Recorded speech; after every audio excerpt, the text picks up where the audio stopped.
Dnes by som vám chcel odovzdať informácie o cvičení, ktoré sa len tak niekde nedozviete. Tak poďme na to. OK? Nie je rozumné cvičiť s chybami. Prečo? No uvedomme si, čo sa deje, keď cvičíme. Keď na gitare cvičím, niečo opakujem za účelom zdokonalenia, naučenia sa, tak vlastne ja to do seba nahrávam. Musím si uvedomiť, že to do seba nahrávam. A tu je veľmi potrebné, aby som to do seba nahrával bez chýb. Lebo keď budem nahrávať s chybami, keď raz budem hrať, hej, a spravím chybu, spravím tú chybu, inokedy poviem, no čo sa tam nahrá? Tak len to sa nahralo, že niečo také, hej, a potom, keď dôjde na lámanie chleba, keď to bude treba hrať, tak vlastne čo z toho mozgu, čo z nás vyjde, to, čo sme nahrali. Aj to len nejaká kombinácia alebo nejaký zlomok toho, čo sme nacvičili.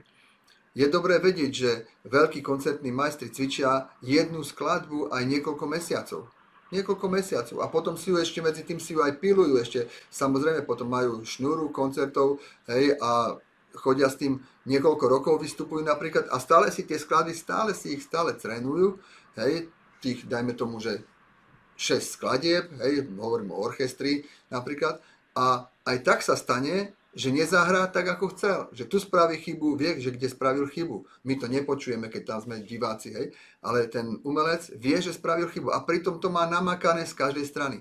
Takže čo môžem vyprodukovať, čo môžem zo seba dať von, keď cvičím s chybami? Dáva zmysel?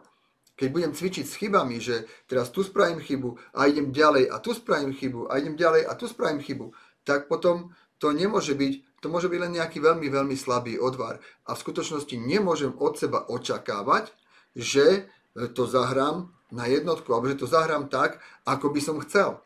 Keď som to v tých tréningoch stále robil niekde inde chybu.